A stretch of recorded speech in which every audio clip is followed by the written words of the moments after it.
નમસ્તે દર્શક મિત્રો, કાલચક્રમાં આજે સવારે આપણે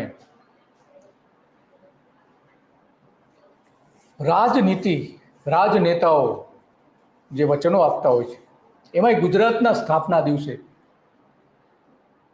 એ અત્યંત મહત્વનું હોય છે. ગુજરાતના સ્થાપના દિવસે મુખ્ય પ્રધાનથી લઈને જે નેતાઓ ભાષણ આપતા હોય છે એ હંમેશને માટે ઐતિહાસિક બની જતા હોય છે.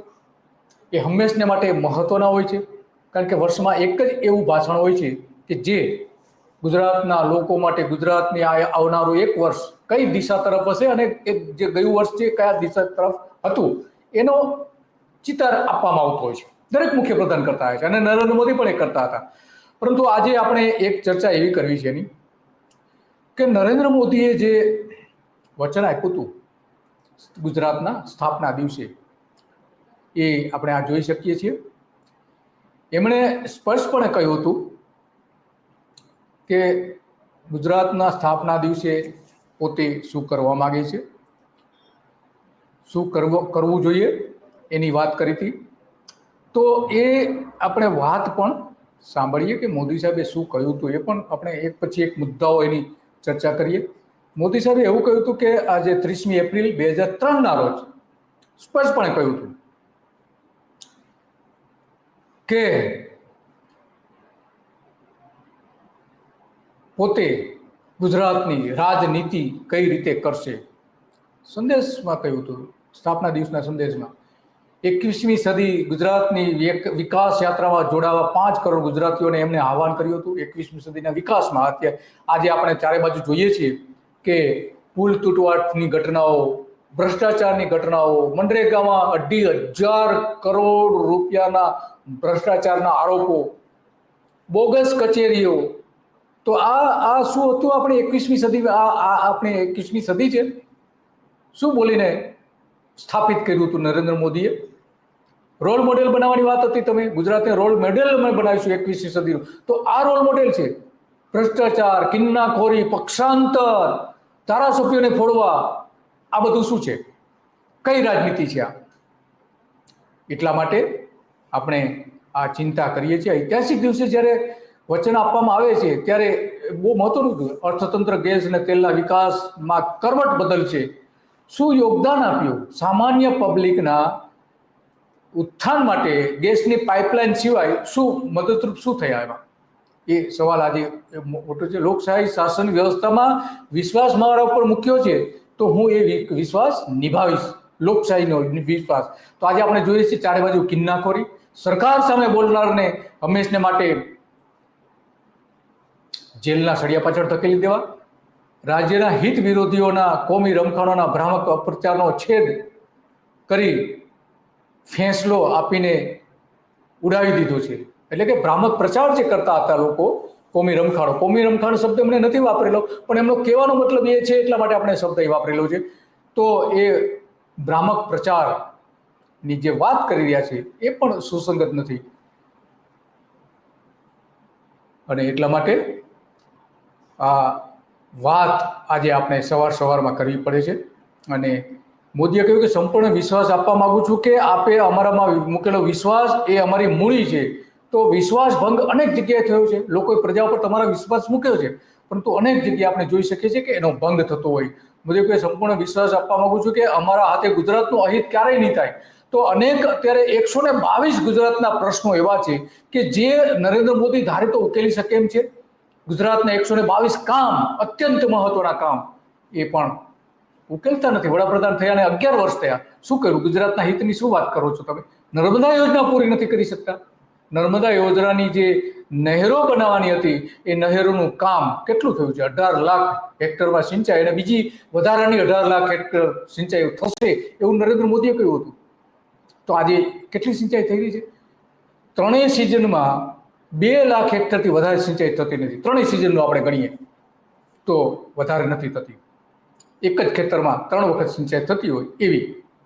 અને ગુજરાતના આ ગૌરવદિને હું કહું છું કે જનહિત તેમજ રાજ્યના વિકાસને જ કેન્દ્ર સ્થાને રખાશે, જનહિતને જ ધ્યાનમાં રખાશે. તો જનહિત કયું? અત્યારે શહેરો તરફ લોકોનો ધસારો વધી ગયો છે, ગામડાઓ ખાલી થઈ ગયા છે, શહેરોની વસ્તી જ્યારે નરેન્દ્ર મોદી સત્તા પર આવ્યા ત્યારે 41% હતી, આજે 51-52%ની આસપાસ થઈ ગઈ છે શહેરોની વસ્તી. એનો મતલબ એ થયો કે શહેર ગામડાના લોકોનું જનકલ્યાણ તમે કર્યું નથી, રાજ્યના વિકાસને કેન્દ્ર સ્થાને તમે ગણ્યું નથી, તો જ આ શક્ય બને. બાકી કઈ રીતે શક્ય બને? શક્ય જ ન બને. અને એટલા માટે આજે આપણે મોદી સાહેબને યાદ કરવા પડે છે. સંકલ્પપૂર્વક એવી પણ ખાતરી આપું છું કે અમારી સરકારના શાસનના માધ્યમથી લોક સેવા કરીશું. લોક સેવા નહીં, અહીં તો અત્યારે ભારતીય જનતા પાર્ટીના નેતાઓ ભ્રષ્ટાચારમાં વ્યાપ્ત થઈ ગયા છે. લોક સેવા બાજુ પર જતી રહી છે. પોતાની સેવા એ મહત્વનું બની ગયું છે. આજે જો ભારતીય જનતા પાર્ટીના નેતાઓની મિલકતોની તપાસ કરવામાં આવે તો આજથી 25 વર્ષ પહેલા જે મિલકતો હતી એના કરતા 1000 ગણી મિલકતો આ જ નેતાઓ પાસે છે. ઇન્કમ ટેક્સના દરોડા નથી પાડવામાં આવતા ત્યાં. લોકસેવા શાની? કઈ લોકસેવા? આ જે ભ્રષ્ટ નેતાઓ છે, ઘણા બધા ભ્રષ્ટ નેતાઓ, બધાની વાત નથી, બધા ભારતીય જનતા પાર્ટીના નેતાઓની વાત નથી, ઘણા બધા નેતાઓ આજે ભ્રષ્ટાચારમાં વ્યાપ્ત છે. દરોડા તો પડો એકાદા, એક પણ નેતા સામે આઈટીના, અને જે લોકો તમારી સામે બોલે છે, જે લોકો તમારી સામે લખે છે, એને ત્યાં દરોડા પાડો છો. તો આમાં ક્યાં લોકસેવા ક્યાં રહી? શાસનના માધ્યમથી લોકસેવા કરવાની વાત હતી, એને બદલે તો કિન્નાખોરી દેખાઈ રહી છે. સરકારની રાજનીતિની દિશા સ્પષ્ટ છે અને નીતિ પણ, નિયત પણ સાફ છે. મોદી સાહેબે કહ્યું હતું કે સરકારની રાજનીતિની દિશા સ્પષ્ટ છે, એકદમ સ્પષ્ટ છે, અને નીતિ સ્પષ્ટ છે અને નિયત સાફ છે. તો આ ભ્રષ્ટાચાર કેમ આટલો બધો થઈ રહ્યો છે? નીતિ જો સ્પષ્ટ હોય તો તમે તો કિન્નાખોરીપૂર્વકનું રાજકારણ ખેલતા આવ્યા છો. બદલાની ભાવનાથી તમે રાજકારણ ખેલતા રહ્યા છો. કઈ રીતે તમે રાજકારણ ખેલો છો આપણે જોઈએ, એટલે એના પરથી આપણે ખ્યાલ આવી જશે કે ખરેખર કઈ રીતે બદલાની ભાવના નરેન્દ્ર મોદી ભડકાવી રહ્યા છે. 16મી તારીખે કમળના નિશાન પર બટન દબાવીને કોંગ્રેસને વીણીને સાફ કરી નાખ્યું. મિત્રો, વિકાસના મુદ્દે ચૂંટણી લડવાની તાકાત નહીં હોવાના કારણે એમણે મને મોતનો સોદાગર કહીને અટક્યા નથી. એમના એક બીજા નેતા, એણે ગુજરાતનું બીજું અપમાન કર્યું. એણે એમ કહ્યું, ભાઈઓ બહેનો મને કહો, શું તમે ગાંધીનગરની ગાદી પર મોતના સોદાગરને બેસાડ્યો છે? શું તમે જેને બેસાડ્યો છે એ મોતનો સોદાગર છે?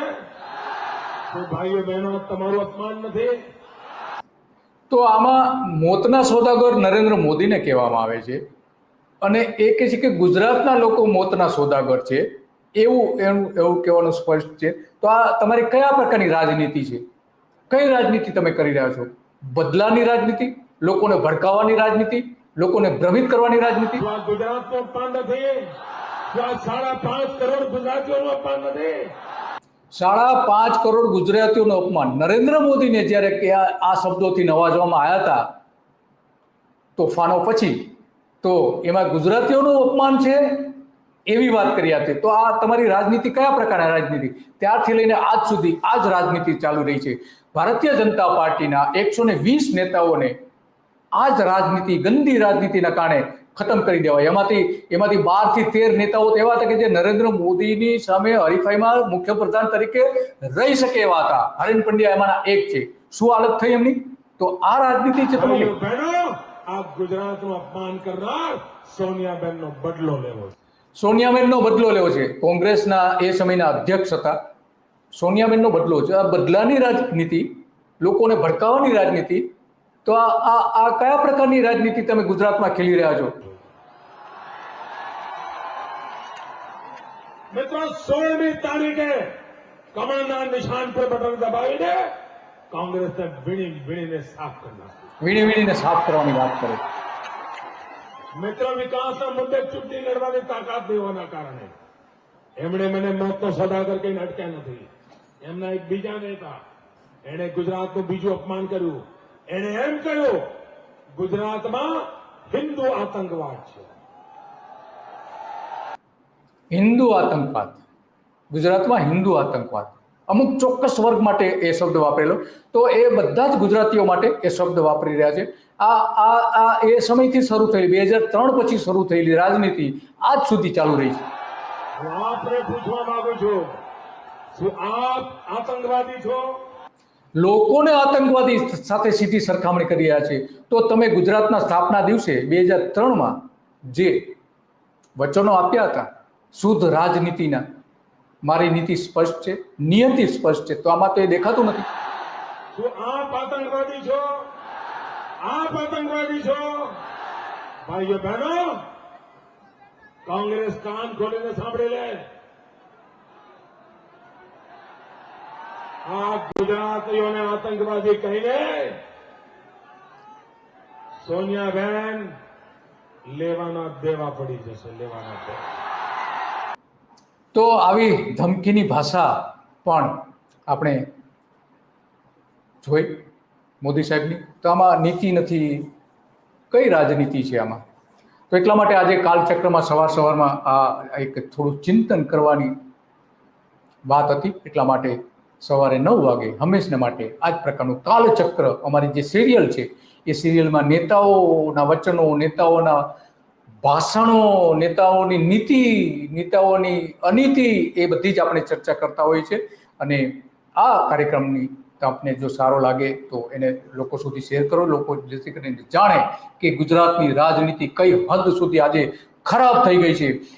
હરીફ પક્ષોને એક પછી એક બધાને ખતમ કરી દેવા, જે ખતમ ન થાય એને જેલમાં પૂરી દેવા. ચૈતર વસાવા અત્યારે જેલમાં છે, કે જેણે ભારતીય જનતા પાર્ટીના 2,500 કરોડ રૂપિયાના કૌભાંડો જાહેર કર્યા છે, એ આજે જેલમાં છે.